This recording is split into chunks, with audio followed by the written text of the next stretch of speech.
Tonight we have another story brought to you by the Supreme Frank, an Arab published author who goes by user Gamal Frank on Reddit. He's a regular on No Sleep, and once you hear his stories, you'll understand why they keep pulling people in. If you're listening on Spotify, make sure to follow and rate the show. And if you want more stories, check out our exclusive Patreon in the description. Now, let's get into it. I don't know where else to turn. I can't talk to my mom about this. She's already a wreck. I can't talk to my dad because, well, he's the reason I'm writing this. I did something, and I thought I was doing the right thing. I thought I was saving him. But now the house is filled with silence, and it's so much worse than the screaming that I wish I could hear. And I see the look in my father's eyes, and I know that I've made a terrible, terrible mistake. I need help. I need someone to tell me what to do. We live in a nice house, the kind of place people move to when they want a family. A big yard, a picket fence, flower beds my mom fusses over. It was a normal, happy place to grow up. Until the tree. It all started about 15 years ago. I was 10. My dad came home from work one day, absolutely buzzing with an energy I'd rarely ever seen. He was a quiet man, a decent man, worked a steady job in logistics, and his passions were small and manageable. He loved gardening. It was his escape. "Look at this," he said, his eyes shining as he showed me a single gnarled black seed. It was the size of a pigeon's egg, strangely heavy, and covered in faint spiral patterns. Got it from a street vendor downtown, an old fella. Said it was special. Said it would grow into a great tree, a king in our yard. Said it would cast its shadow over the whole house and protect us. I was 10. I thought it was cool. My dad was sane, a rational man, but he always got a bit poetic when he talked about his garden. I just figured he was exaggerating to make his only kid excited. We planted it together, in the center of the backyard. It was a good memory. One of the last purely good ones, I think. The tree grew, and it grew fast. Faster than any tree has a right to grow. Within a couple of years, it was already taller than me. My dad was ecstatic. He tended to it like it was some kind of deity. He built a small, neat wooden fence around its base, not to keep animals out, but it seemed to designate its space as sacred. No one else was allowed to water it. No one else was allowed to prune it. Not that it ever seemed to need it. It was his. For years, my mom and I just accepted it. It was Dad's hobby, his thing. When he was out in the yard, kneeling by the tree, we knew that was his time. We didn't interfere. We didn't think much of it. But the tree kept growing, and as it grew, my dad started to change. Subtly at first. He'd spend more and more time out there. He'd come in for dinner with dirt under his fingernails and a distant, peaceful look on his face. He started talking about the tree, not as a plant, but as a presence. "The tree's well today," he'd say. It enjoyed the rain. We'd just smile and nod. By the time I was in my early 20s, the tree was a monster. It was a species none of us recognized. Its bark was smooth, dark gray, almost black, and its leaves were a deep, waxy green that seemed to drink the sunlight. It towered over our 2-story house, casting a vast, profound shadow over the entire backyard for most of the day. And that's when we really started to notice the wrongness. The first sign was the other plants. My mom's prize-winning rose, the vegetable patch, the cheerful little flowers she planted every spring. Anything that fell under the tree's shadow for more than a few hours a day would wither and die. The soil beneath it became barren, gray, hard as rock. Then and the animals. Birds stopped nesting in our yard. The squirrels that used to chase each other across the lawn vanished. Even our family dog, a golden retriever, would refuse to go into the backyard. He'd stand at the back door, whining, his tail tucked between his legs, refusing to set a single paw in the shadow. But the worst change was in my father. His obsession became his entire existence. He quit his job. He said he needed to be home to attend to the tree. He'd spend all day, from sunrise to sunset, sitting on a small bench he'd built directly under its densest branches. He just sat there. Sometimes we'd see him from the kitchen window, his head tilted, as if he were listening to something. Sometimes his lips would move, and we knew, with a certainty that made us sick, that he was talking to it. My mom and I tried to reach him. We pleaded. We begged. "Honey, please," my mom would say, her voice breaking. "Come inside. Eat something. You look so thin." He'd just shake his head, a slow, placid smile on his face. "I'm not hungry. The shadow is enough. It's so peaceful here. It comforts me. It can comfort you. If you'd just come and sit with me." We never did. There was something about that shadow. It wasn't just a lack of light. It felt cold. It felt heavy. It felt hungry. Standing at the edge of it felt like standing at the shore of a deep, dark ocean that you knew you shouldn't step in. The last weeks were the breaking point. He stopped coming inside at all, except to sleep in his chair in the living room for a few fitful hours. He was wasting away. His skin was pale and waxy. His eyes were sunken, but they held a serene, vacant glow that terrified me more than any anger could have. He was being consumed.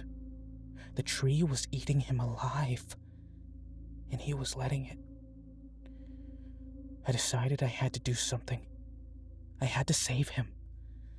The tree had to go. I waited until night.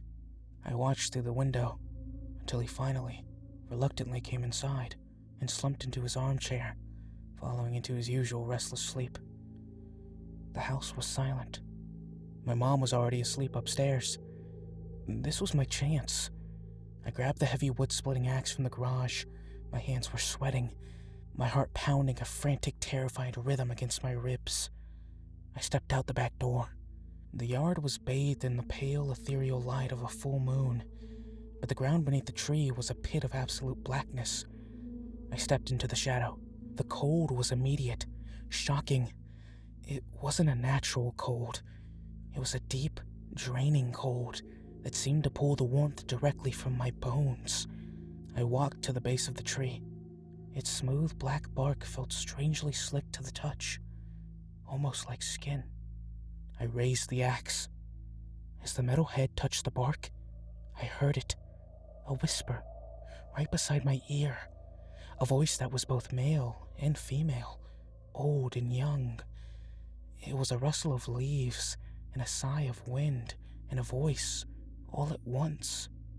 "Don't." I stumbled back, my heart seizing in my chest. I looked around wildly. The yard was empty. I had to have imagined it. It was the wind. It was my own fear talking back to me. It had to be. I gathered myself, spat on my hands, and swung the axe with all my might.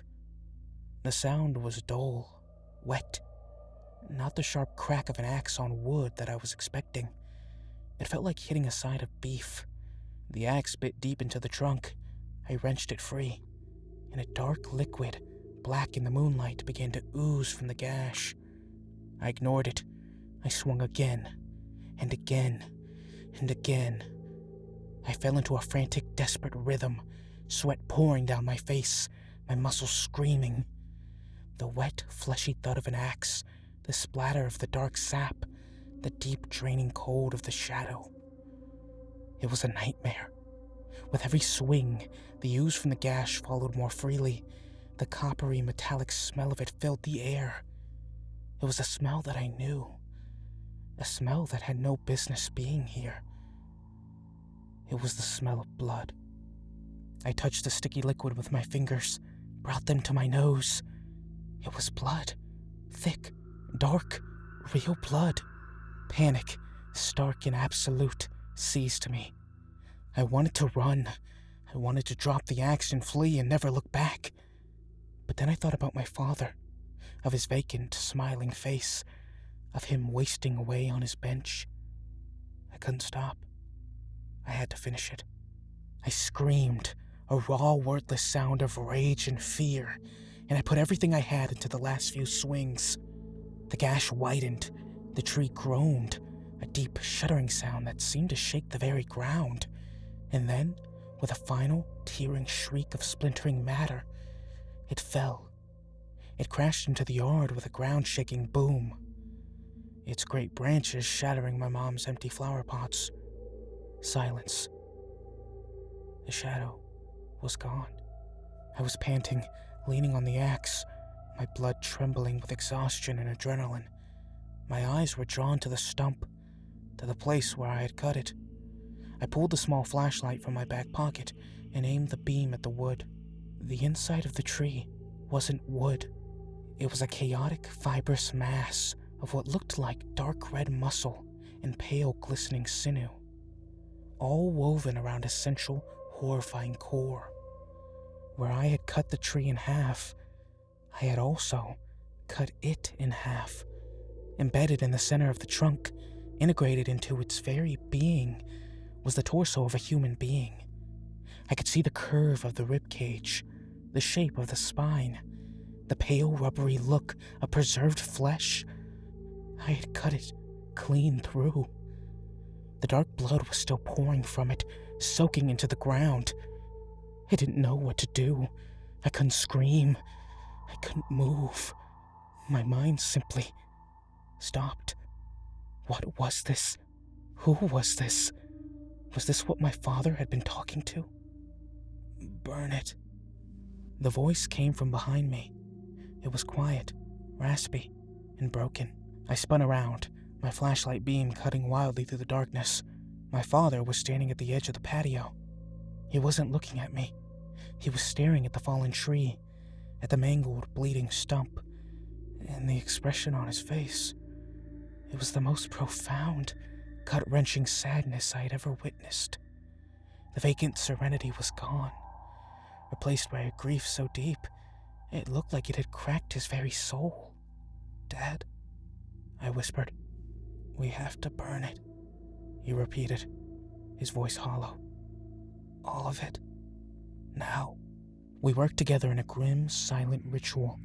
We hacked the branches in the great trunk into manageable pieces. We dragged them into a pile in the center of the yard. My father moved like an old man, his newfound clarity costing him all his strength. He never once looked at the horrifying thing at the heart of the trunk. We doused the pile in gasoline, and my father threw the match. The fire went up with a roar, a greasy black smoke that smelled of burning meat, and something else, something acrid and deeply wrong. We stood there for hours, watching it burn, until the great tree that had dominated our lives was nothing but a pile of glowing embers in a scorched black circle on the lawn. I thought I had saved him. I thought I had cut out the cancer that was killing him. But I was wrong. It's been a week. The tree is gone. The shadow's gone. My father, he's inside. He eats what my mom puts in front of him. He sleeps in his own bed. He's physically present, but he's not here. The obsession is gone, but the peace, twisted as it was, is gone too. It's been replaced by a constant, humming anxiety. He paces the house. He stares out the window at the empty spaces in the yard. He jumps at every unexpected sound. He doesn't speak, not a single word since that night.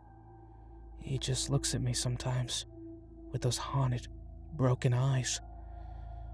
And I feel like I'm the monster.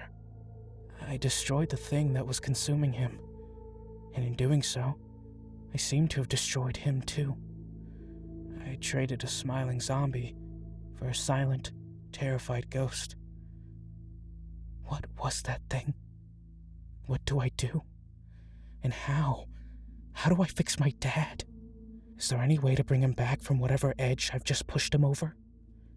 Please, if anyone has any idea what happened here, tell me. The silence in this house, it's getting louder every day.